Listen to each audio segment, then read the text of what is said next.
Shalom, puji nama Tuhan. Shalom, puji nama Tuhan. Kita bersyukur boleh berada di tempat ini untuk bersama-sama menikmati hadirat Tuhan. Dan kita mau bersatu di dalam doa sebelum kita mulai ibadah kita pagi hari ini.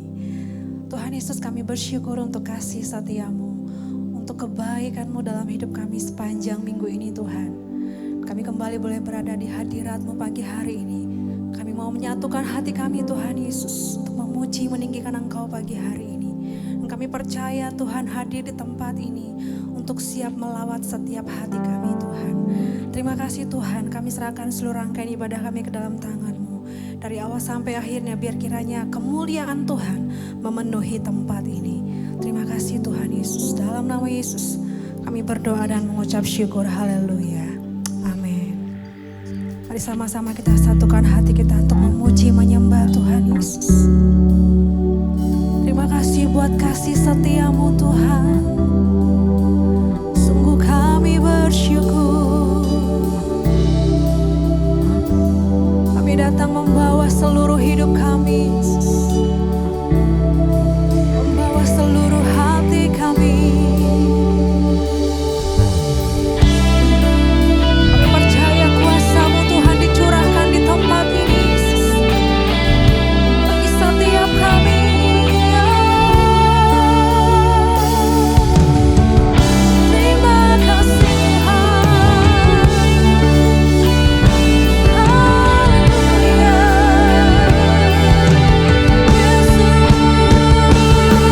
Kau ditinggikan.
hatimu.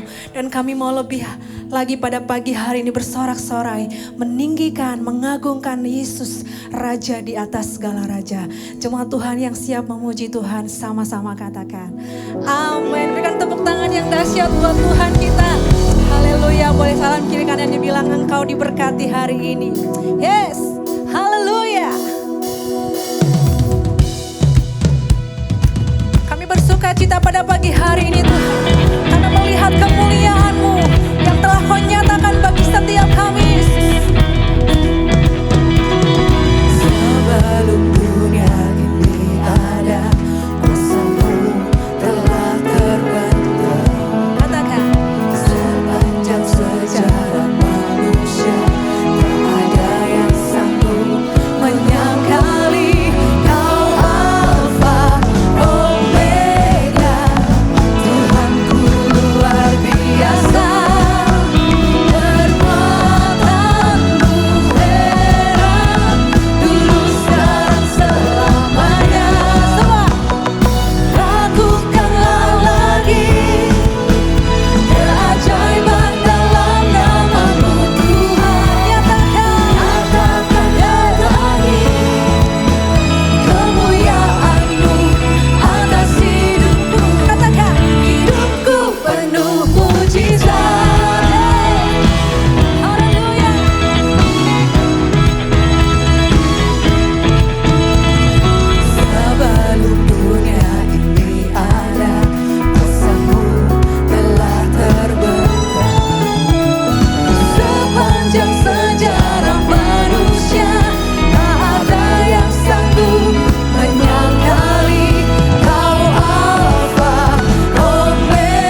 Dia sungguh luar biasa dalam hidup kita.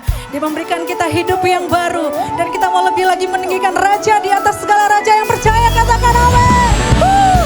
Dialah Tuhan yang menjadi perisai dalam hidup kita. Amin. Haleluya.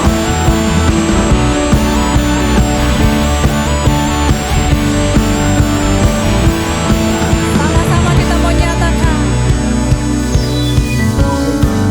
Tinggal dekatmu ku aman, hidup dalammu ku menang. Kau yang memegang hidupku di tanganmu. Kau meneguhkan langkahku. Ku berjalan di dalam kekuatanmu. Semua Tuhan kau perisaiku. Lewati badai tak akan ku goyah. Imanku tetap teguh, takkan ku ragu mengikutimu. Haleluya. Kau yang menjadi perisai dalam hidup kami Tuhan. Sama-sama kembali nyatakan. Ku aman, hidup dalammu ku menang. Kau yang memegang hidupku di tanganmu. Kau meneguhkan langkahku. Katakan ku berjalan di dalam kekuatanmu. Semua Tuhan kau perisaiku. Lewati badai tak akan ku goyah. Imanku tetap teguh. Katakan takkan ku ragu. Amin. Mengikutimu. Biar musik memuji Tuhan. Kita bersyukur punya Tuhan yang sangat luar biasa, yang menjadi perisai dalam hidup kita. Amin.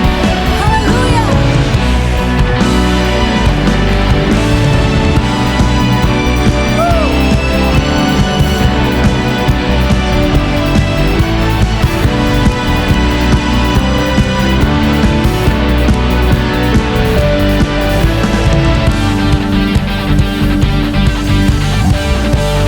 Kau meneguhkan langkahku. Katakan ku berjalan di dalammu. Ku berjalan di dalam kekuatanmu. Kekuatanmu. Semua Tuhan kau perisaiku. Lewati badai tak akan ku goyah. Imanku tetap teguh. Katakan takkan ku ragu. Mengikuti Tuhan kau perisaiku. Haleluya. Lewati badai tak akan ku goyah. Imanku tetap teguh. Takkan ku ragu mengikuti. Katakan takkan ku ragu. Takkan ku ragu mengikutimu.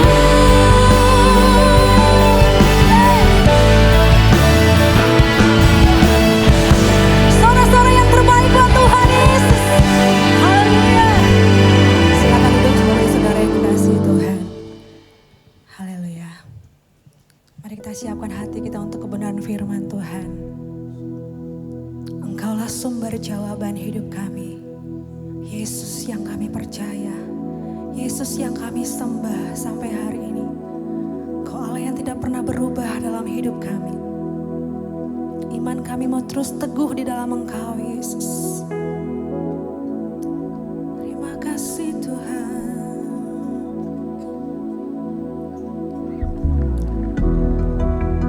Di setiap hati kami Yesus. Meskipun takut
bersyukur Tuhan untuk setiap yang Tuhan sudah jadikan dalam hidup kami. Hari ini adalah hari yang Kau jadikan bagi setiap kami. Di mana yang sakit akan disembuhkan, yang lemah dikuatkan, yang berbeban Tuhan berikan jalan keluar kelegaan. Dan kami percaya, kami menyembah Allah yang dahsyat, Allah yang luar biasa, Allah yang hidup, Allah yang sudah mati bagi setiap kami menang, bahkan naik ke surga memberikan kami kuasa. Dan kami percaya Tuhan saat ini kuasa yang dahsyat masih bisa terjadi, mujizat yang luar biasa masih dinyatakan. Pengharapan kami di dalam Yesus tidak akan dikecewakan. Kami percaya Tuhan, bangkitkan iman kami.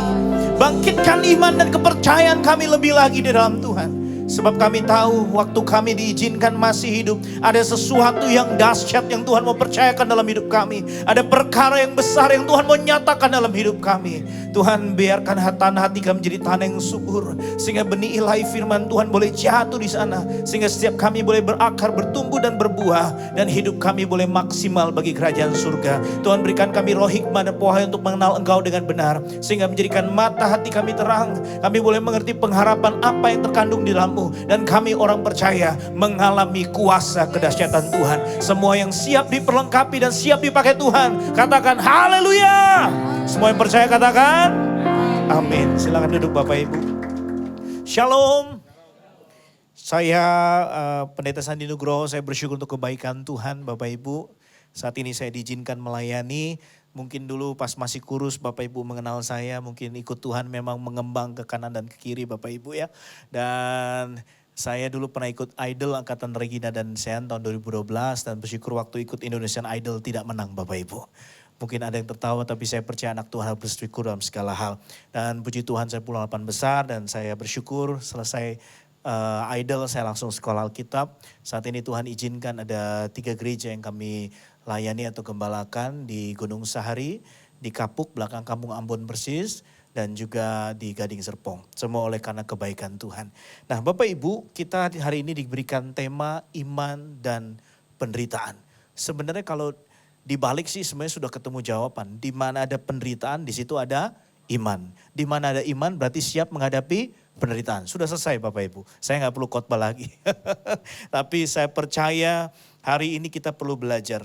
Bapak Ibu, kita tahu selain karena pendengaran akan firman Kristus, iman itu kan iman timbul dari pendengaran akan firman Kristus. Jadi otomatis orang yang tidak pernah baca firman Tuhan otomatis tidak punya iman. Kalau nggak punya iman, nggak punya pengharapan, nggak punya kekuatan. Makanya gampang sakit hati, gampang tersinggung, suka marah-marah, gampang baperan, suka kepo. Bapak Ibu tahu kepo? Ya, tetangga beli kulkas kita yang kedinginan. Ya, tetangga beli kompor kita yang kepanasan. Katakan sampingan kirimu, jangan fokus sama harta orang. Fokus pada apa yang Tuhan mau dalam hidup kita. Amin Bapak Ibu, boleh pegang perutnya sama-sama Bapak Ibu. Ya, jangan hanya tambahkan lemak. Mari tambahkan iman dan pengharapan di dalam Tuhan. Apa yang kita makan akan menjadi obat bagi hidup kita. Kalau kita makan yang gak sehat, kita jadi tidak sehat. Jangan banyak makan daging Bapak Ibu, nanti kedagingan. Jangan banyak makan babi, nanti kebabian. Jangan makan banyak anjing ya. Kalau orang Batak kan biasa makan RW ya. Jangan makan RW, nanti keanjingan saudara ya. Saudara perhatikan baik-baik. Iman kita bisa bertumbuh karena menghadapi sebuah penderitaan terjadi dalam kehidupan kita. Saya kira namanya sebuah proses kita tidak bisa tolak. Sebab ini adalah kedaulatan Tuhan untuk memproses setiap kita, mematangkan iman kita. Justru perhatikan baik-baik. Selama saudara mengalami masalah pergumulan, apakah masalah pergumulan itu tidak selesai? Tuhan menyelesaikan dengan cara yang ajaib. Di sini kita harus belajar bagaimana memiliki iman melebihi apa yang kita pikirkan. Otak kita ini hanya sebesar bakpao Bapak Ibu ya. Jadi iman kita harus lebih besar daripada pemikiran kita. Orang berkata nggak masuk logika karena iman itu di atas logika, di atas pemikiran kita. Kalau iman itu bisa dilogikakan itu bukan iman Bapak Ibu ya. Iman harus lebih daripada kita pikirkan, harus lebih daripada apa yang kita harapkan. Iman itu adalah ciptaan Allah sendiri. Iman timbul dari pendengaran akan firman Kristus. Artinya kalau saudara baca firman maka iman itu diberikan oleh Tuhan kepada saya dan saudara. Iman itu adalah ciptaan Tuhan diberikan kepada kita untuk menghadapi setiap pergumulan dan masalah. Dia ciptakan itu supaya kita siap. Makanya firman Tuhan berkata, dirikanlah rumah di atas batu karang. Adanya angin, badai, topan, semuanya engkau tetap berdiri. Nah itu iman. Tuhan ciptakan itu. Artinya kita dipersiapkan Tuhan untuk menghadapi badai, angin, gelombang, topan. Apakah orang Kristen Pak kalau misalkan dia mau hidup enak-enak saja bisa Bapak? Bisa. Orang Kristen mau hidup enak-enak saja bisa. Tetapi tidak mengalami sebuah anugerah dan kasih karunia Tuhan. Kita dipanggil Tuhan bukan untuk berada dalam zona nyaman. Tapi kita dipanggil Tuhan untuk menghadapi lawan-lawan kita yaitu iblis dan semuanya Bapak Ibu. Dan kita tidak bisa berdiam diri dan santai saja karena hari ini adalah bukan medan yang biasa saja tapi hari ini adalah medan perang. Di mana ekonomi kita nggak tahu seperti apa. Tetapi saya mau katakan Tuhan pegang hari esok. Amin Bapak Ibu. Dan dia tahu yang terbaik bagi saya dan saudara. Saudara, otak kita hanya sebesar bakpao.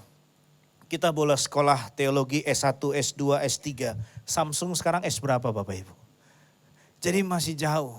Teologi, ilmu tentang Tuhan. Manusia mengilmukan tentang Tuhan pasti terbatas. Sekalipun kita sekolah teologi, saudara datang konseling sama pendeta, belum tentu bisa menyelesaikan masalah. Tapi kalau saudara datang pribadi kepada Tuhan, maka saya percaya, sekalipun masalah itu berat bagi kita, tetapi bagi Tuhan tiada yang mustahil. Semua dalam kendali Tuhan yang ajaib. Katakan samping kanan kirimu, jangan khawatir. Saudara, belajar dari pesan Paulus terhadap Timotius, kita bisa menghadapi penderitaan dengan apa? Mari kita buka sama-sama 2 Timotius 3. 2 Timotius 3. 2 Timotius 3 ayatnya yang 10 sampai 17. Saya akan bacakan bagi setiap Bapak Ibu. Iman bertumbuh dalam penganiayaan dan dalam pembacaan kitab suci. Tetapi engkau telah mengikuti ajaranku, cara hidupku, pendirianku, imanku, kesabaranku, kasihku dan ketegunanku. Engkau telah ikut menderita penganiayaan dan sengsara seperti yang telah kuderita di Antioquia dan di Iconium dan di Listra. Semua penganiayaan itu kuderita dan Tuhan telah melepaskan aku daripadanya. Memang setiap orang yang mau hidup beribadah di dalam Kristus Yesus akan menderita aniaya. Sedangkan orang jahat dan penipu akan bertambah jahat. Mereka menyesat dan disesatkan. Tetapi hendaklah engkau tetap berpegang pada kebenaran yang telah engkau terima dan engkau yakini, dengan selalu mengingat orang yang telah mengajarkannya kepadamu. Ingatlah juga bahwa dari kecil engkau sudah mengenal kitab suci yang dapat memberi hikmat dan kepadamu dan menuntun engkau kepada keselamatan oleh iman kepada Kristus Yesus. Segala tulisan yang diilhamkan Allah memang bermanfaat untuk mengajar, untuk menyatakan kesalahan, untuk memperbaiki kelakuan dan mendidik orang dalam kebenaran. Dengan demikian tiap-tiap manusia kepunyaan Allah diperlengkapi untuk setiap perbuatan baik. Katakan bersama saya diperlengkapi. Apa yang kita bisa belajar dari Paulus? Yang pertama Bapak Ibu, bagaimana supaya dia memiliki iman dan kuat menghadapi sebuah penderitaan. Yang pertama dia tetap beriman kepada Tuhan karena hanya Tuhan yang sanggup melepaskan. Paulus mengalami penderitaan dan kesengsaraan dalam pelayanan di Antioquia, Listra, Iconium. Bapak Ibu, dan juga begitu banyak tokoh-tokoh Alkitab yang menderita seperti Ayub Bapak Ibu. Saudara saya mau tanya, kira-kira yang terjadi pada Ayub itu malapetaka atau ujian? Yang berkata ujian boleh angkat tangan. Yang berkata malapetaka boleh angkat tangan. Yang tidak mengerti sama sekali boleh angkat tangan. Saudara, yang dialami Ayub kalau saya belajar Bapak Ibu, saya lihat, saya cermati di masa pandemi ini unik sekali. Karena saya lihat Ayub ini seorang yang saleh, takut akan Tuhan, tetapi Tuhan izinkan dia mengalami sebuah pencobaan atau malapetaka yang luar biasa. Ternyata ada yang miss di dalam Ayub, Bapak Ibu. Apa yang miss dari Ayub? Ternyata dia hanya saleh, takut akan Tuhan. Boleh videonya nanti saja. Saudara boleh ke slide-nya saja. Saudara, ternyata Ayub ini saleh, takut akan Tuhan dan juga rajin beribadah. Dan dia juga sangat baik Bapak Ibu. Ternyata ada yang kurang dalam pribadi Ayub. Apa yang kurang? Dia tidak mengalami Tuhan. Karena di Ayub 42, kalau saudara baca, mari kita buka sama-sama Ayub 42. Ayub 42, ayatnya yang ke-5, Bapak Ibu, ya. Hanya dari kata orang saja aku mendengar tentang engkau. Di sini kita mengambil satu kesimpulan bahwa ternyata Ayub selama ini cuman beribadah iya, rajin iya, kasih persembahan iya, taat iya, tapi nggak ngalami Tuhan. Dia cuman dengar Tuhannya dari orang lain. Tetapi pada saat pemulihan terjadi, Ayub berkata, hanya dari kata orang saja aku mendengar tentang engkau. Tetapi sekarang mataku sendiri memandang engkau. Kata memandang itu artinya melihat, di sana mengalami perjumpaan dengan Tuhan. Nah, Paulus kenapa dia bisa yakin sekali bahwa dia beriman kepada Kristus yang sanggup melepaskan? Karena dia mengalami perjumpaan dengan Tuhan. Di mana dia buta karena menganiaya orang Kristen dan Tuhan izinkan dia tidak bisa melihat dan tiba-tiba bisa melihat. Kadang-kadang kita perlu dibutakan oleh dunia ini baru bisa melihat Tuhan seperti Paulus. Bagaimana Tuhan ubahkan Saulus menjadi Paulus, Bapak Ibu. Dan kita melihat bahwa Tuhan memakai Daniel, Bapak Ibu. Dan Tuhan menyelamatkan Daniel. Berada di lubang singa bukan karena Tuhan hanya mengasihi Daniel, tetapi ada tujuan Tuhan di dalam Daniel. Itulah yang membuat Tuhan menyelamatkan Daniel. Ada tujuan di dalam Paulus, kenapa Tuhan menyelamatkan dan melepaskan dia dari segala penderitaan. Saya percaya kalau orang Kristen memiliki tujuan Tuhan dalam hidupnya, hidupnya bukan dia lagi, melainkan Kristus dalam hidupnya. Amin Bapak Ibu. Sehingga kita ada esensi, oh saya hidup ini bukan hanya untuk bagaimana saya untung ikut Tuhan Yesus. Tetapi kira-kira Tuhan diuntungkan enggak dari hidup saya? Nah, saya mulai mengalami sebuah titik balik waktu diajak pelayanan misi berkat Bapak Ibu ya. Di sanalah tahun 2015 saya mengalami titik balik di mana Om Rubin berkata kepada saya, beruntung gak punya Tuhan Yesus? Beruntung. Tapi kalau dibalik pertanyaannya, apakah Tuhan diuntungkan dalam hidupmu? Nah, disitulah yang menjadi pertanyaan dalam hidup saya. Saya artis, diberkati Tuhan, sekali pelayanan mungkin dapat berkat yang begitu banyak. Bapak Ibu, tidak pernah yang namanya pelayanan rugi. Kalau kami mulai mencari tahu bagaimana pelayanan yang menguntungkan Tuhan. Matius 25 ayat 40 berkata, apapun yang kau lakukan bagi salah saudaraku yang paling hina ini, engkau melakukan buat aku. Tuhan akan memisahkan antara domba dengan kambing. Saat aku lapar kau beri makan, saat aku haus kau beri minum, saat aku tidak punya pakaian kau berikan pakaian. Sehingga saya mulai mencari tahu pelayanan yang menguntungkan Tuhan. Di sanalah saya diajak pelayanan ke Batu Tulis hari Sabtu. Waktu saya ke gereja di sana, ada kurang lebih 600 pemulung di sana, lalu hati saya digerakkan oleh satu gerakan yang sederhana bertanya kepada pemimpinnya, apakah hari Minggu pemulung-pemulung ini beribadah? Lalu mereka berkata, wah enggak bisa Pak, karena mereka sangat bau atau apa, jadi kalau datang ke gereja sangat mengganggu. Disitulah hati saya tergerak untuk membuka satu pelayanan bagi pemulung. Dan akhirnya kami buka di Gunung Sahari, Raja Wali. Makanya di sana sampai detik ini seharusnya kami perpanjang kontrak tetapi tidak diizinkan bayar Bapak Ibu.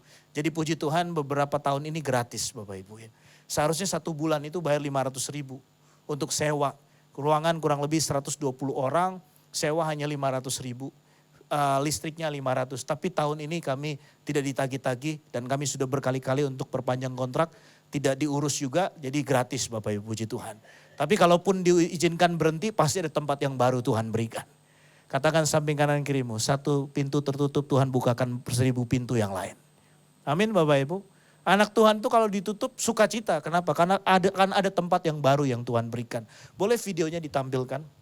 Ini satu pelayanan di mana kami melayani Tuhan. Ini di daerah Kapuk Bapak Ibu. Ini pelayanan yang kami bangun untuk satu generasi.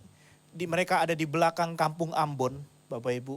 Dan itu ada tempat narkoba yang hari ini juga kalau saudara masih lewat di daerah Cengkareng Kapuk itu narkobanya sangat luar biasa. Kami pun banyak nganterin jemaat, kadang-kadang juga mereka keliling di sana, mereka masih jualan di sana. Tetapi kami rindu anak-anaknya diselamatkan.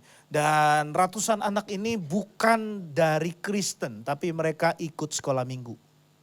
Suatu kali ada misionari melatih bahasa Inggris, Holy Spirit come to me, Holy Spirit come to me. Lalu mereka ibadah di masjid, nyanyi Holy Spirit come to me. Waduh repot Bapak Ibu. Saya pikir itu yang terakhir kali kami pelayanan. Ternyata enggak. Karena daerahnya sangat miskin, sangat susah. Sehingga waktu kami jadi berkat, menolong, menghibur mereka, itu menjadi jawaban buat mereka. Dan kami sudah membuka kurang lebih 6 tahun, jalan 7 tahun gereja di sana dan puji Tuhan aman. Kami satu-satunya orang Kristen di tengah ribuan bukan Kristen dan menjadi solusi dan menjadi berkat. Bapak Ibu. Nah karena ini daerah yang tengah-tengah tempat sampah dan sangat kumuh. Sehingga mereka terlalu miskin sehingga mereka harus minum air dari air tanah. Dan beberapa dari mereka jemaat juga meninggal karena keracunan dan juga kulitnya jadi rusak semuanya Bapak Ibu.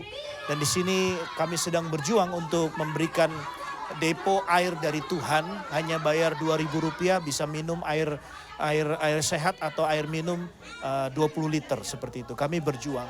Kami tidak lagi bergerak untuk bagaimana gereja menjadi besar. Tapi kerinduan kami adalah misi Kristus yang harus besar.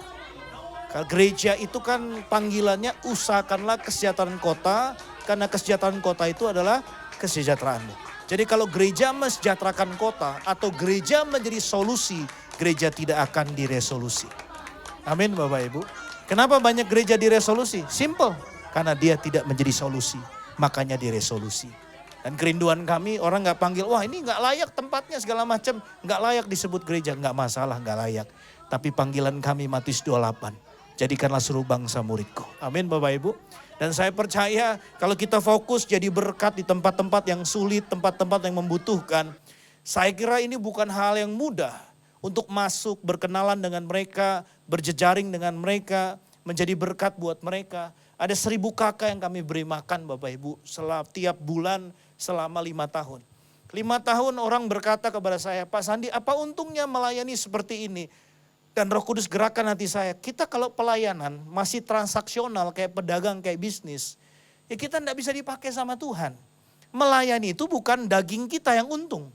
Kalau kita melayani kita merasa untung, saudara sedang melayani dirimu sendiri. Tapi kalau saudara melayani rugi, di situ baru saudara memulai perjalanan Kristus dalam hidup saudara. Bapak Ibu, kamu punya uang dibagi-bagi terus, dikasih makan terus ke orang, apa untungnya? Yeremia melayani Tuhan 40 tahun. Tidak ada satupun yang bertobat, tapi dia tetap setia. Orang bilang pelayanan ini buang-buang uang, tapi puji Tuhan setelah 5 tahun. Setiap bulan hari ini baptisan baru Bapak Ibu. Orang-orang tuanya dibaptis. 5, 6, 7. Kadang-kadang ada 1 nyelip di tengah minggu, baptis lagi minggu depan. Hari ini baptisan mulai banyak. Dari anak-anak yang kami layani, orang tuanya mulai baptisan. Dan hari ini jemaat mulai bertumbuh dan mereka melayani Tuhan, dipakai Tuhan dengan luar biasa. Saya percaya kalau kita masih hidup, jangan hanya beriman bagaimana Tuhan, aku sedang mencicil sampai menggigil. Bagaimana supaya hutangku lunas-lunas. Dan kita kadang-kadang beriman pingin sesuatu, mobil baru, rumah baru. Maukah kita punya iman seperti Paulus? 1 Korintus 9 ayat 19. Sungguh pun aku bebas terhadap semua orang. Aku menjadikan diriku hamba dari semua orang. Atau kacung bagi semua orang. Supaya aku memenangkan sebanyak mungkin orang. Kenapa Paulus dimampukan dilepaskan oleh Tuhan? Karena pikirannya adalah pikiran ilahi. Pikiranlah perkara-perkara di atas, maka engkau akan melihat Tuhan.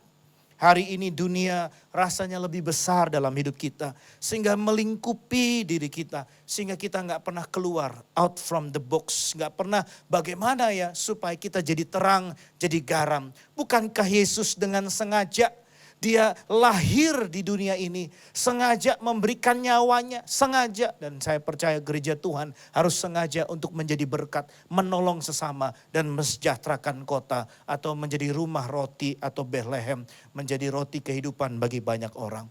Saya percaya kekristenan dan pelayanan tidak menjamin bahwa kita tidak akan mengalami pergumulan Bapak Ibu. Ya.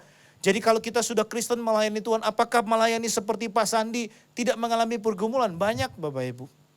Banyak sekali. Tapi saya bersyukur saya punya istri yang tidak mata duitan. Ya, mungkin orang lain pakai Bottega, istri saya pakai Lutega Bapak Ibu ya. Ya, di tengah pandemi ini Tuhan ubahkan istri saya. Tadinya dia seorang yang menjual batik sampai ke Malaysia. dan China dan Taiwan. Dan tiba-tiba di pandemi ini Tuhan goncangkan dia. Dia selalu berkata, Sandi kalau kamu pelayanan, ya kamu gak usah ngemis-ngemis ke orang lain. Kamu jadi pendeta, kamu minta sama saya saja. Gak perlu minta ke orang lain. Tapi di pandemi ini Tuhan ubahkan istri saya. Dia sakit 7 hari 7 malam. Seperti kusta, digaruk berdarah dan dia punya keloid bekas luka. Dan saat itu kami ke dokter dan dokter habis hampir 7 juta Bapak Ibu. Karena saya ini pendeta bukan pendekar, jadi 7 juta itu besar buat saya Bapak Ibu ya. Dan saya bilang, Tuhan kenapa alerginya katanya tidak akan pernah sembuh sebab ini alergi. Tapi di situ saya setiap malam istri saya tidur, saya cium kakinya, saya nangis, saya minta ampun Tuhan kalau ada yang salah dari aku dan hidup istriku, aku minta ampun. Karena saya sudah bilang Tuhan semua kami udah kasih. Kami pengembalaan 7 tahun kami tidak ambil gaji perpuluhan persembahan. Semua diberikan kepada misi supaya dalam 90% uang gereja ini bisa menolong banyak orang. Kami juga kerja kecil-kecilan, berkat dari pelayanan rasanya sudah lebih dari cukup. Sehingga tidak perlu ambil dari gereja. Suatu kali dosen saya di Seminari Bethel berkata seperti ini. Nak, kalau kamu jadi pendeta gembala besar. Lalu masih ada jemaatmu yang miskin susah. Pemulung tidur di jalanan. Dan kamu tega-teganya ambil uang perpuluhan untuk kenikmatan duniawimu. Betapa jahatnya kamu. Di situ mengubahkan saya. Bagaimana gereja dikembalikan menjadi milik Tuhan. Dan merintis bagaimana gereja menjadi solusi buat Tuhan. Akhirnya hari ke-8 istri saya sembuh. Dia habis kena tipu, semua uangnya hilang dalam investasi. Dia bilang saya gak punya apa-apa. Tapi saya mau melayani Tuhan. Dulu disuruh doa tidak mau, disuruh khotbah tidak mau. Kalau Pak Sur tanya istrimu di mana, sedang gantikan saya khotbah Pak. Karena kalau saya keluar harus ada satu yang jaga kandang. Jadi supaya tetap bisa memuridkan. Dan hari ini dia melayani Tuhan dan dia sedang sekolah Alkitab. Kemungkinan Agustus ini juga sudah selesai S2-nya. Semua karena anugerah dan kebaikan Tuhan. Padahal dia bilang, saya gak punya uang. Saya bilang, saya tidak punya juga tapi Tuhan punya. Tapi kalau kamu sungguh-sungguh sekolah, di sana akan ada mujizat Tuhan. Dan saya melihat istri saya sekolah di Karisma. Bapak Ibu, Karisma ini kadang-kadang unik. Tagih itu kadang-kadang 3 hari sebelum mau bayaran Bapak Ibu ya. Kita kan pendeta bukan pendekar Bapak Ibu. Waduh duit dari mana nih? Jual apa ya? Tapi pas mau bayaran selalu ada. Gak dibantu Pak Rubin loh Bapak Ibu ya. Maaf ya gak dibantu Pak Rubin. Tapi saya melihat karya Tuhan ajaib. Banyak pendeta besar kadang-kadang kalau pas di mana istri saya mau bayaran itu kadang-kadang, Pak Sandi bisa gak gantiin saya khotbah? Oh siap tante bisa. Saya khotbah PK-nya sesuai dengan bayaran istri. Wah ternyata ada cara Tuhan yang ajaib Bapak Ibu. Dan saya mau melihat setiap kita juga pasti pernah ditolong sama Tuhan. Siapa yang pernah ditolong sama Tuhan? Percaya tidak hari ini ada pertolongan dari Tuhan? Percaya gak Tuhan pegang hari esok? Apapun yang menjadi kebutuhanmu, apapun yang menjadi keperluanmu, gak usah takut. Tuhan tahu yang terbaik bagi kita. Amin Bapak Ibu. Dia mengerti yang terbaik bagi kita.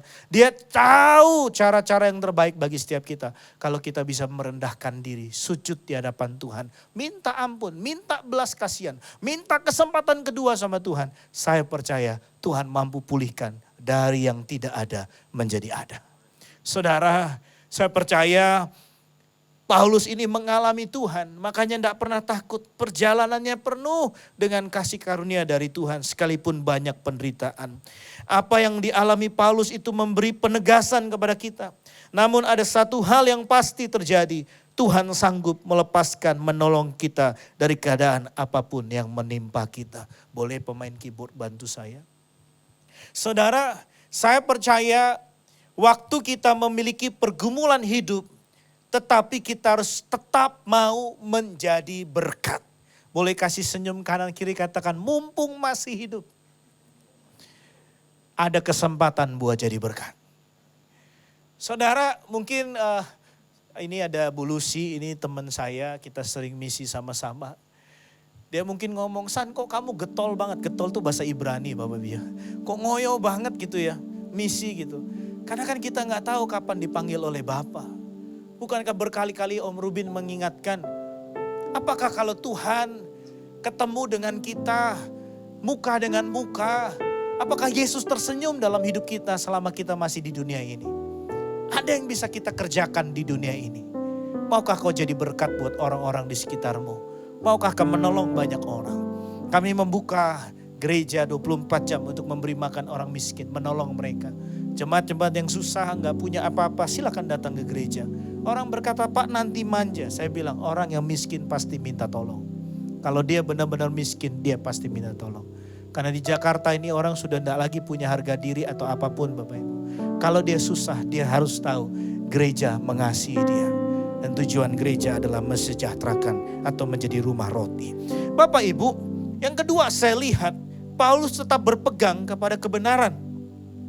Penderitaan biasanya menawarkan seseorang untuk jalan pintas, untuk keluar darinya dengan mengandalkan hal lain di luar kebenaran. Beberapa waktu yang lalu saya ditawarkan oleh gereja di Singapura dengan gaji yang cukup fantastis.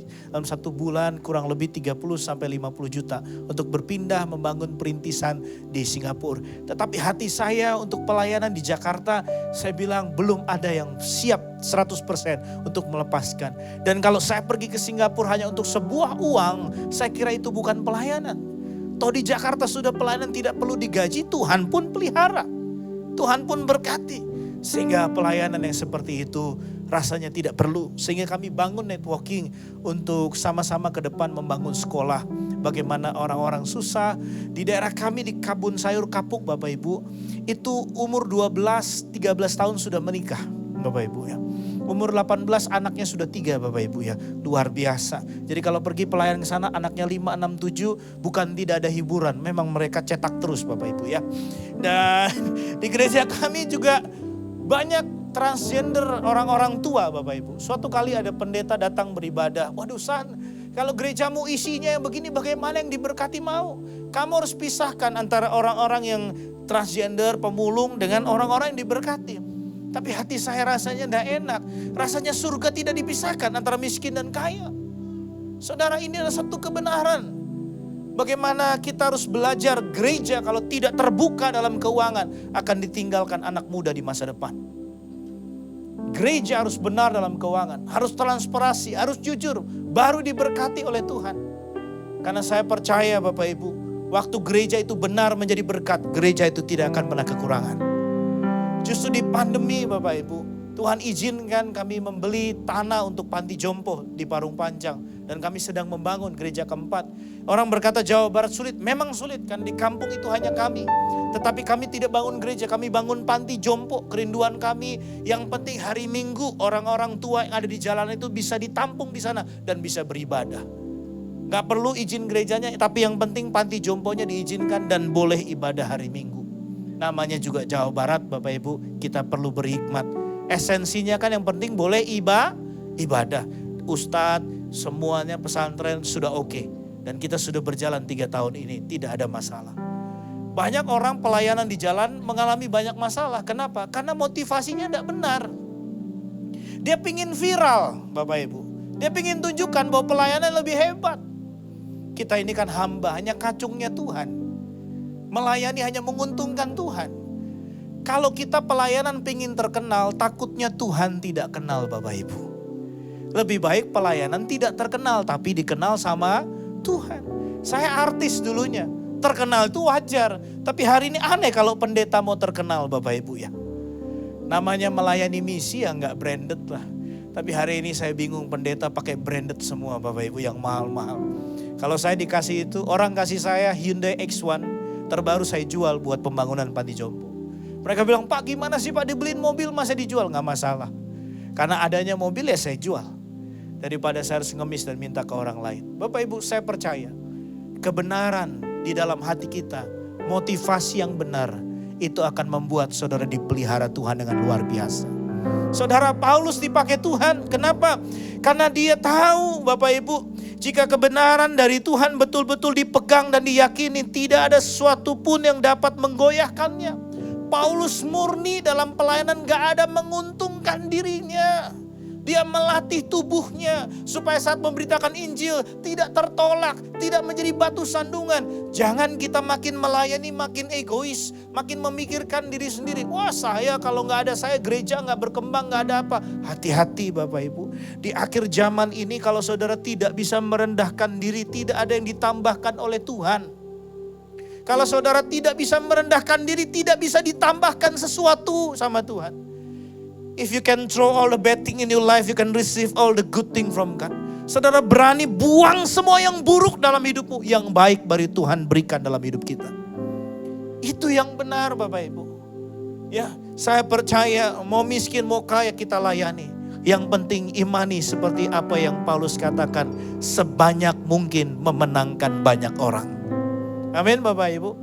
Apakah saudara melayani pembantumu dengan baik, supirmu, stafmu, secara tidak langsung saudara menjadi gembala di perusahaan atau di rumahmu sendiri? Sudahkah saudara menjadi berkat, menjadi jawaban bagi mereka, dan mereka melihat perubahan Kristus dalam hidup mereka melalui saudara? Boleh kasih senyum kanan kiri, katakan, aku mau lihat Yesus yang nyata dalam hidupmu. Amin Bapak Ibu. Kalau pendeta masih suka marah-marah, bukan pendeta, pendekar Bapak Ibu. Lebih baik pendekar yang bertobat jadi pendeta Bapak Ibu, daripada pendeta yang belum bertobat jadi pendekar Bapak Ibu. Maunya dilayani terus, maunya terkenal terus. Tapi saya percaya semakin melayani, semakin kita hilang kecil, mengecil, dan Yesus makin besar dalam hidup kita. Saudara, meskipun berat, memegang dan meyakini kebenaran adalah harta yang harus dibayar agar tetap memiliki iman yang teguh kepada Kristus Bapak Ibu. Saya percaya Bapak Ibu, pengenalan akan Tuhan di dalam hidup kita adalah waktu kita lahir baru, berjumpa dengan Kristus, mengubah bagaimana Saulus menjadi Paulus, wanita Samaria Bapak Ibu yang bertobat. Lalu dia harus memberitakan Injil kepada orang lain. 5 suami, 1 simpanan, memberitakan Injil gak gampang. Tapi ternyata 1 jiwa sangat berharga di mata Tuhan. 1 jiwa dipakai Tuhan untuk memenangkan 1 kota. Amin Bapak Ibu. Kalau orang, Pak Sandi gak pingin kan jadi pendeta seperti ABC yang terkenal? Enggak, saya pingin dikenal sama Tuhan. Pelayanan itu silent. Pelayanan itu underground. Gak perlu kelihatan, tapi berdampak. Buat saya baptisan baru penting, itu yang kami perjuangkan. Saudara, memiliki pergumulan hidup, tetapi tetap mau menjadi berkat dan menjadi jawaban bagi banyak orang. Saudara, yang terakhir, bagaimana supaya Paulus bisa kuat menghadapi penderitaannya di dalam hidup melayani Tuhan yang begitu fokus, yang begitu sangat luar biasa untuk mempersembahkan hidupnya bagi Tuhan. Yang terakhir adalah tetap bertumbuh dalam kitab suci. Di tengah penderitaan yang terjadi, kita memerlukan kekuatan rohani dari relasi kita dengan Tuhan melalui firman-Nya. Saudara, kadang-kadang Tuhan bicara bukan secara audible kepada kita, tetapi Tuhan berbicara melalui firman-Nya. Kalau saran saya, apa yang firman Tuhan katakan, taat saja, maka kita akan mengalami pembelaan dari firman Tuhan. Apalagi sekarang apologet Bapak Ibu, mereka bilang Kristen progresif lah atau apa Bapak Ibu ya. Orang namanya Kristen itu kan sudah jelas, pengikut Kristus, Christ in me. Kristus harus lebih besar daripada diri saya yang mengikut Kristus. Tidak ada yang namanya kekristenan yang Alkitab berubah atau kontradiktif, berlawanan, bertentangan, tidak ada Bapak Ibu. Yohanes 1 ayat 1 berkata, pada mulanya adalah firman. Firman itu bersama-sama dengan Allah. Dan firman itu adalah Allah itu sendiri Bapak Ibu. Kalau saudara tidak pernah baca firman, makanya kekuatan Tuhan tidak ada di sana. Kadang-kadang saya Bapak Ibu sebelum ada tanah buat bangun panti jompo, kekuatan kami cuma pegang firman Tuhan. Apa yang dipijak diberikan padamu. Saya nggak bawa urapan, saya urapin tanah orang gitu. Saya nggak mau Bapak Ibu. Ya, wah ini orang bilang minyak apa ini? Tapi saya cuma punya iman dalam nama Yesus. Setiap kita melihat tanah dalam nama Yesus. Apa yang dipijak diberikan kepadamu. Apa yang dipijak diberikan kepadamu. Apa yang dipijak diberikan kepadamu. Dari iman istri saya. Kita itu punya iman gak perlu punya uang dulu. Iman itu dari Tuhan. Uang itu urusan Tuhan. Jadi dia mengambil iman. Di pandemi Bapak Ibu. Istri saya cuma pegang firman Tuhan. Bukan kamu sering khotbah, apa yang dipijak akan diberikan kepadamu. Saudara, pas awal pandemi di mana nggak bisa keluar, kita ibadah online. Saya dan ibu saya waktu pandemi malah jalan-jalan ke Bogor, Kabupaten Bogor. BSD, Legok, sampai ke Jasinga, sampai kemana cari tanah Bapak Ibu. Kita dapat di Parung Panjang. Saya pada perjalanan ketiga saya bilang istri saya, ya kita ini belum punya uang, nggak usah cari tanah dulu. Karena istri saya lebih baik cari tanah, punya iman, uang urusan Tuhan. Tapi saya laki-laki kan logika, benar nggak Bapak Ibu ya? Ya nanti dulu, tunggu uangnya dulu baru kita cari. Istri saya enggak. Ya udah kamu mau di rumah aja. Aku sama mama mau cari. Masalah uang itu masalah Tuhan. Yang penting kita punya iman. Tanah yang dimana dia pijak bersama ibu saya, doakan malah Tuhan berikan Bapak Ibu. Secara ajaib Tuhan berikan. Ibu saya punya tanah di puncak, Bapak Ibu, 800 meter. Mau jual 350 juta aja susahnya luar biasa. Tapi pas sudah ketemu tanah didoakan di Parung Panjang, tiba-tiba ada yang nawar tanah itu 850 juta Bapak Ibu. Padahal sebelum pandemi, mau jual 350 aja nggak bisa. Tapi ternyata pas di pandemi, 800 meter itu laku 850 juta. Sehingga ibu saya langsung lunasi tanah di Parung Panjang dan dibangun untuk pelayanan bagi Tuhan. Saya mau katakan Bapak Ibu, kita diberkati adalah titipan. Supaya kita menjadi berkat bagi banyak orang. Siapa yang menyebar harta akan bertambah kaya. Yang berhemat hidupnya malah makin susah. Betul gak Bapak Ibu? Sakius orang yang paling kikir pelit aja diubahkan Tuhan jadi dermawan. Benar gak Bapak Ibu? Gampang gak Bapak Ibu? Bagikan setengah hartanya kepada orang miskin. Gampang atau susah Bapak Ibu? Jika ada yang gampang boleh angkat tangan. Kita nanti minta bagian supaya saudara menyalurkan secara langsung. Lalu pernah memeras orang. Mengembalikan 4 kali lipat gampang atau susah Bapak Ibu? Hari itu Sakius menghidupi kebenaran. Dia gak punya apa-apa lagi. Setengahnya dibagikan. Lalu pernah memeras orang dikembalikan 4 kali lipat. Saya percaya Sakius gak punya apa-apa lagi. Tapi hari itu Yesus berkata ada keselamatan di rumah ini. Ada sebuah perubahan. Kekristenan itu pertobatan setiap waktu. Menyangkal diri, memikul salib, siap menderita bagi Kristus. Itu kekristenan, panggilan kita. Sebab kita sudah terima anugerah buat Tuhan Bapak Ibu. Kita sudah terima anugerah dari Tuhan dan selayaknya mari melayani Tuhan. Boleh kasih senyum kanan kiri katakan mumpung masih hidup. Mari melayani Tuhan. Siapa yang mau melayani Tuhan? Siapa yang mau dipakai Tuhan? Siapa yang ingin membuat Yesus tersenyum dalam hidupnya? Katakan samping kanan kirimu, kamu pasti dipakai Tuhan dengan luar biasa. Nah saudara perhatikan baik-baik. Ada kekuatan dari Paulus yang Paulus katakan. Next. Saudara, firman Tuhan memang fungsinya yang pertama mengajar. Menyatakan kesalahan atau mendidik Bapak Ibu. Yang kedua menyatakan kesalahan. Mengajar, menyatakan kesalahan.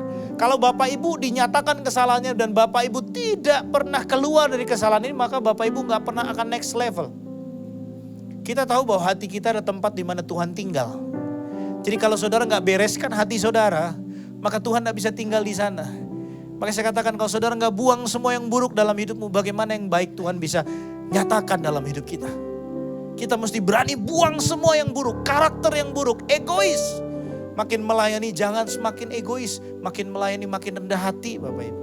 Akan ada banyak yang Tuhan percayakan dalam hidup kita. Tuhan menyatakan kesalahan supaya kita memperbaiki kesalahan itu. Dan waktu kita memperbaiki baru kita bisa menghidupi kebenaran. Memperbaiki kelakuan kita dan hidup dalam kebenaran. Kita tahu bertobat yang pertama meninggalkan segala dosa. Yang kedua berbalik kepada Tuhan. Ketiga hidup dalam kebenaran. Amin Bapak Ibu. Saya percaya dengan bukan hanya membaca. Orang bilang Pak firman itu yang penting dibaca. Bukan hanya dibaca, dihidupi baru mengalami janji Tuhan. Siapa yang rindu tahun penuaian terjadi dalam hidupnya boleh lambaikan tangan. Katakan wuh. Siap mengalami penuaian. Katakan samping kanan kirimu, sudah nabur belum? Mau ngalami penuaian belum nabur ya gak bisa Bapak Ibu. Harus menabur, harus jadi berkat, harus jadi solusi. Kita diperlengkapi untuk tiap-tiap perbuatan baik. Jika kita menghidupi firman Tuhan, meskipun pergumulan dan masalah sedang kita hadapi, percayalah ending-endingnya Tuhan pasti menolong kita. Saya melihat dalam pelayanan kami yang begitu sangat struggle Bapak Ibu. Memang ada gereja yang minus, kita subsidi silang saja. Dari yang plus mendukung yang minus, memberkati sana dan sini dari 3 gereja ini. Pembangunan juga setiap Sabtu harus membayar bangunan tukang. Saya bersyukur Bapak Ibu. Suatu hari saya melayani Tuhan di Bontang di Kalimantan Timur. Ibu Gembala cuma bilang seperti menasihati, Sandi ingat ya, dalam pelayanan itu hanya lutut dan air mata. Saya bersyukur Bapak Ibu. Dengan lutut dan air mata ini Tuhan menolong kami. Dan Tuhan bekerja dengan dahsyat. Sehingga kalau punya iman, saya lebih berpikir lebih baik punya iman daripada memikirkan punya uang dulu. Kalau kita mau dipakai sama Tuhan, jangan khawatir masalah uang. Tuhan pasti sediakan. Karena setiap proyek ilahi, tanggung jawabnya Tuhan. Boleh saya undang saudara bangkit berdiri.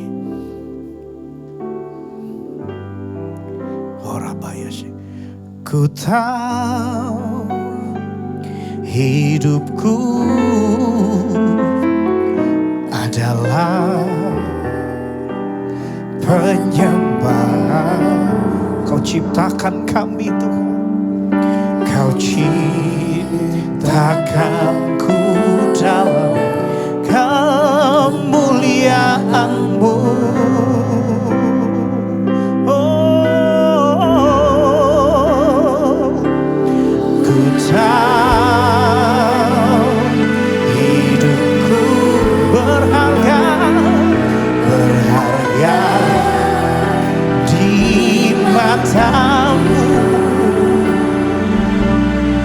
Segenap hidupku bersembah. Ku tahu, ku tahu hidupku adalah persembahan bagi-Mu Tuhan. Persembahan. Kau ciptakanku dalam kemuliaan. Terima kasih. Terima kasih Yesus Tuhan. Ku tahu hidupku berharga di mata-Mu.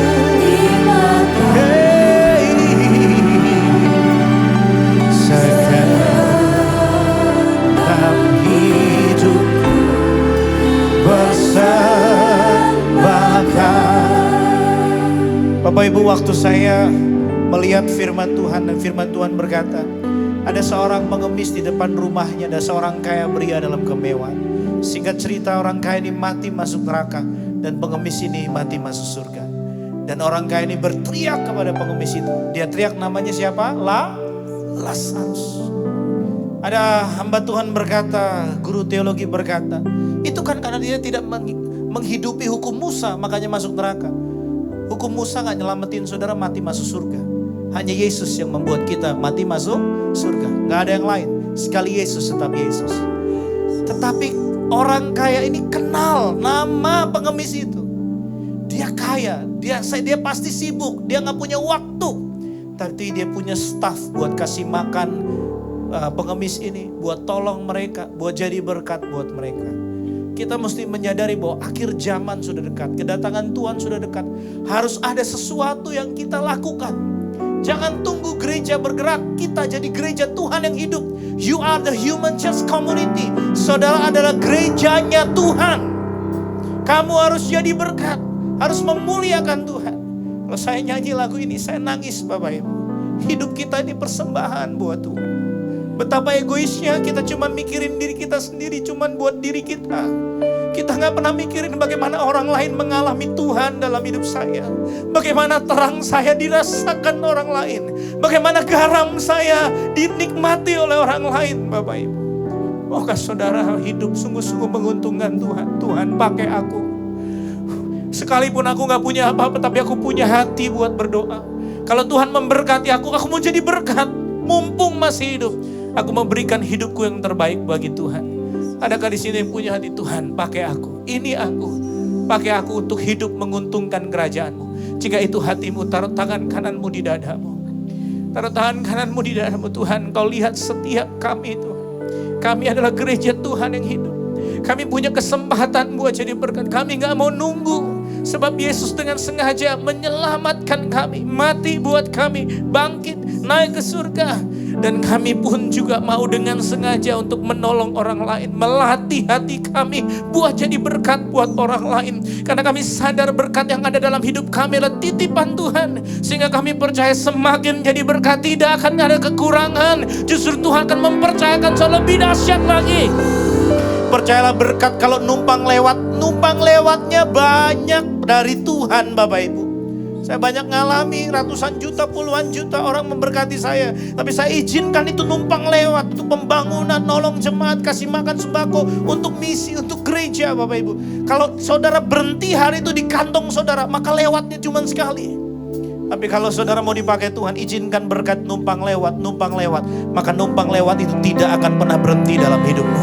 Kami berdoa Tuhan tergenapilah gereja, firman Tuhan di gereja ini. Tanda heran dan ajaib dan kuasa Tuhan terjadi. Yang sakit disembuhkan, yang lemah dikuatkan, yang berbeban Tuhan berikan jalan keluar dan kelegaan. Dan kami percaya Tuhan, Yesaya tergenapi. Di mana bangsa-bangsa akan datang, raja-raja akan datang. Bahkan Tuhan ubahkan jemaat di tempat ini jadi raja-rajanya Tuhan. Mereka diberkati buat jadi berkat. Mereka diberkati untuk memperlebar kerajaan Tuhan, menjadi tangan dan kaki Tuhan. Kami juga berdoa di dalam nama Tuhan Yesus. Anak-anak rohani berdatangan Tuhan. Kami juga berdoa kekayaan bangsa-bangsa dicurahkan. Hamba-Mu selesai. Tapi kami bersepakat Tuhan hari ini. Kami mau hidup menguntungkan Tuhan. Dan kami mau dipakai Tuhan. Kalau ada penderitaan, Tuhan siapkan iman untuk dengan Kristus. Kami pasti bisa melewatinya. Kalau dulu ditolong Tuhan, hari ini pasti ditolong. Dan masa depan kami juga pasti ditolong oleh Tuhan. Tuhan persiapkan iman kami makin kuat. Supaya kami siap menghadapi apapun. Bersama dengan Yesus kita cakap melakukan segala perkara. Semua yang siap dipakai Tuhan sorakan haleluya, haleluya, haleluya. Yang siap dipakai Tuhan katakan amin. Sebelum duduk kasih salam kanan kiri katakan mumpung masih hidup, mari untungkan kerajaan surga. Shalom, Tuhan memberkati. Luar biasa firman yang sudah kita dengar pada pagi hari ini. Silakan duduk Bapak Ibu. Terima kasih buat hambanya yang luar biasa Pak Sandi atas kebenaran firman Tuhan yang sangat memberkati kita semua di tempat ini. Mari Bapak Ibu kita siapkan persembahan kita. Dan kita akan berdoa untuk persembahan dan para petugas kami persilahkan untuk mempersiapkan diri. Mari kita bersama-sama berdoa untuk persembahan. Kami bersyukur Tuhan untuk benar firman-Mu Tuhan Yesus yang mengingatkan kami hari ini. Untuk kami tidak lagi hanya fokus memikirkan diri kami sendiri Tuhan. Tapi kami belajar Tuhan memikirkan orang lain. Hidup kami harus jadi berkat Tuhan Yesus. Pakailah kami Tuhan. Agar kami mampu Tuhan melakukan firman-Mu seperti yang sudah kami dengar siang hari ini Tuhan. Dan saat ini Tuhan kami mau menabur, kami mau memberi biarlah kiranya Tuhan berkati setiap persembahan kami. Kami percaya saat kami memberi dengan sukacita, Kau akan membalasnya dengan berlimpah-limpah dalam hidup kami. Terima kasih Tuhan, dalam nama Yesus kami siap memberi, haleluya, amin. Selamat memberi dan kita akan menyaksikan pengumuman sepanjang minggu ini.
Saudara-saudari yang terkasih, bagi Anda yang rindu dan butuh didoakan, saudara bisa menuliskan permohonan doa di formulir yang telah disediakan di meja ushers. Dan jika tidak keberatan, tolong cantumkan juga nomor kontak yang bisa dihubungi. Setelah itu, saudara bisa memasukkan formulir tersebut ke dalam kotak permohonan doa yang ada di depan ruang ibadah. Nanti akan ada tim doa yang bersehati mendukung di dalam doa. Tuhan memberkati.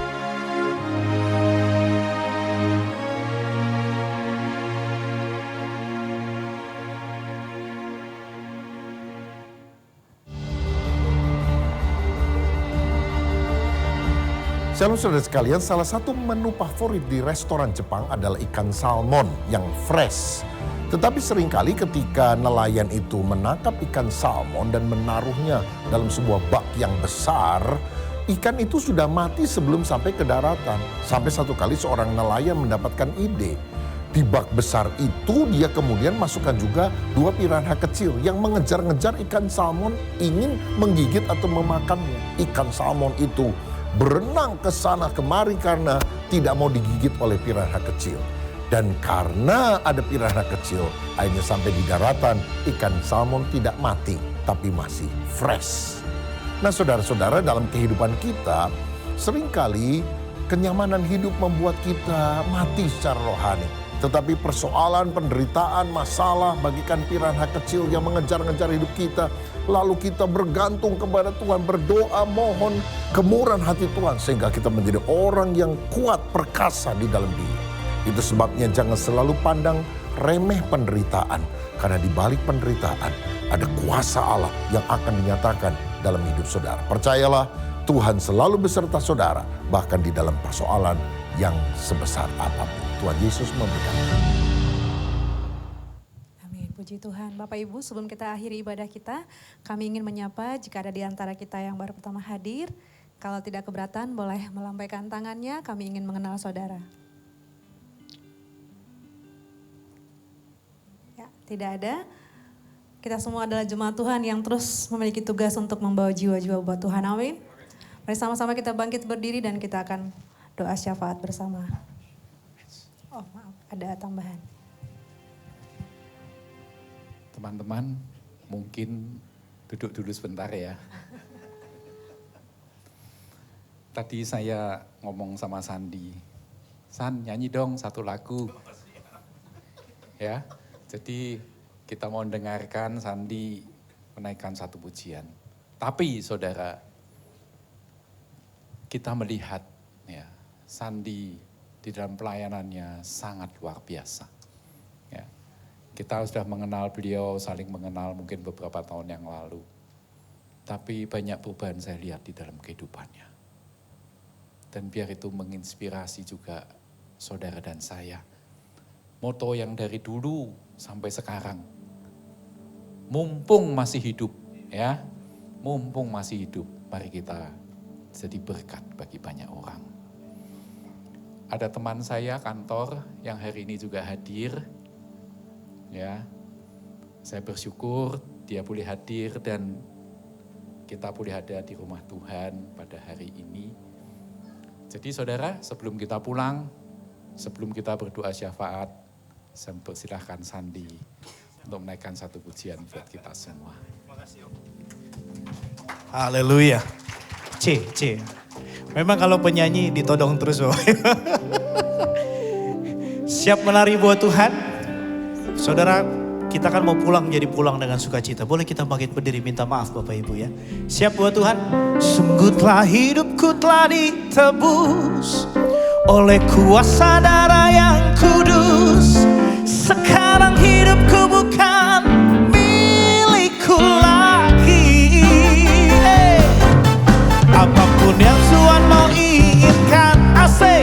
Apapun yang Tuhan mau lakukan, asalkan Tuhan ku senang, semua ku relakan, namanya dimuliakan. Boleh kasih jempolnya sama-sama katakan, suka-sukanya, suka-sukanya Tuhan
padamu. Karena kasih-Mu padaku, Kau tebus dosaku. Dari mana Bapak Ibu? Dari terbitnya matahari dan sampai terbenamnya, ku angkat lagu pujian, tinggikan namanya. Dengan apa Bapak Ibu? Dengan gendang ku puji dengan kecapi. Oh, oh, oh, ku bernyanyi haleluya, Yesus kekasihku. Dengan apa Bapak Ibu? Dengan gendang ku puji dengan kecapi. Oh, oh, ku bernyanyi haleluya, Yesus kekasihku.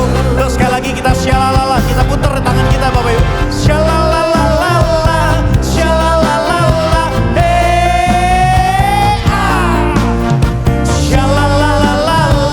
syalalala,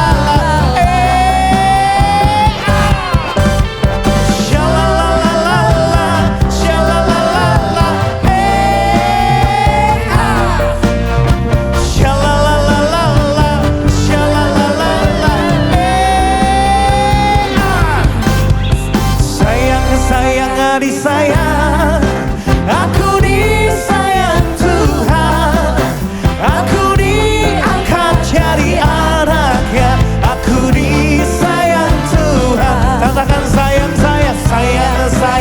disayang, aku disayang Tuhan, aku diangkat jadi anaknya, aku disayang Tuhan. Lambaikan tanganmu. Glory, glory, glory, haleluya. Glory, glory, glory, puji Tuhan. Glory, glory, glory, haleluya. Glory, glory, glory, puji Tuhan. Glory, glory, glory, puji Tuhan. Glory, glory.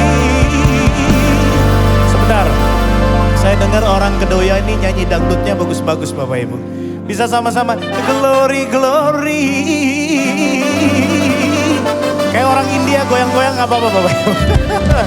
Glory, glory, puji Tuhan. Selamat hari Minggu, Tuhan memberkati. Shalom.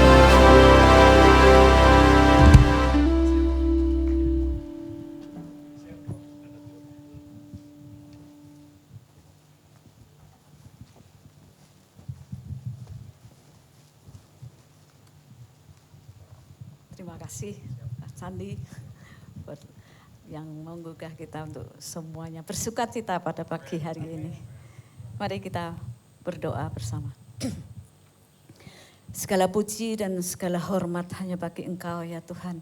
Kami bersyukur pada pagi hari ini kami boleh bersukacita untuk boleh memuji dan memuliakan nama-Mu Tuhan. Dan kami juga bersyukur Tuhan untuk segala kebenaran firman yang Kau sampaikan lewat hamba-Mu Sandi Tuhan. Biar Kau juga terus mengurapi hamba-Mu ini ya Tuhan. Untuk menjadi saluran berkat dimanapun dia berada. Untuk apa yang Kau sediakan proyek-proyek yang besar baginya Tuhan. Biar Kau juga limpahkan semuanya Tuhan. Dan Kau yang memberi kemampuan. Dan Kau juga yang akan menolong memberikan hikmat-Mu Tuhan. Sehingga dia juga boleh tetap ada di dalam jalan-jalan-Mu Tuhan. Terima kasih Tuhan, terima kasih kami juga bersyukur Tuhan buat jemaat-Mu. Biar Kau juga yang tilik hati mereka satu demi satu Tuhan. Mungkin ada yang datang dengan berbeban berat ataupun dengan sakit penyakit. Kami percaya Tuhan, pulang dari tempat ini mereka boleh mendapatkan jawaban dan mereka boleh mengalami perjumpaan dengan Engkau dan boleh mengalami kesembuhan daripada Tuhan saja.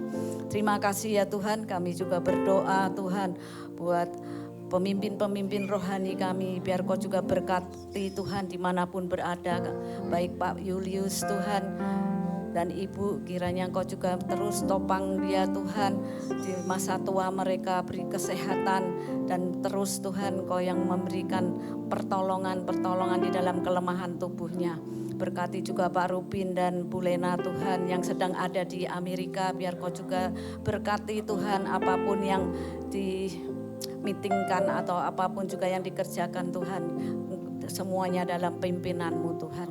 Terima kasih Tuhan, Kau juga memberkati Pak Suwito dan juga Kau memberkati Pak Suryanta yang ada di sini. Biar sungguh Tuhan kami boleh tetap bersemangat, kami boleh tetap Tuhan terus melayani Engkau dengan setia Tuhan. Kau yang memberikan visi-visi-Mu, Engkau yang membukakan jalan-jalan-Mu Tuhan, sehingga kami boleh didapati berkenan di hadapan-Mu Tuhan. Terima kasih Tuhan, terima kasih kalau Kau juga berkati bangsa dan negara kami ya Tuhan.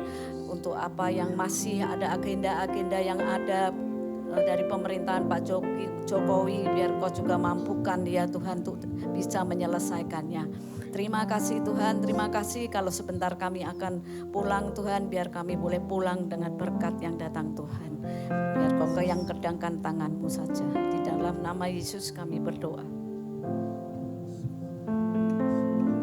Saudara, angkat tanganmu, angkat hatimu, dan terimalah berkat Tuhan. Biar berkat daripada Allah Bapa, kasih daripada Tuhan Yesus Kristus, persekutuan dan penghiburan dari Roh yang Kudus biar itu tinggal di dalam hidup saudara dan saya. Sehingga dalam kehidupan ini, sekalipun kita mengalami banyak hal, tetapi Tuhan sudah memberikan iman. Dan dengan iman itu kita tetap boleh berharap kepada Tuhan. Biar kekuatan daripada Allah akan menyertai kehidupanmu dan kehidupanku. Mulai dari saat ini, bahkan sampai selama-lamanya. Yang percaya bersama-sama kita katakan, amin. Tuhan memberkati. Kau Allah yang besar, ajaib.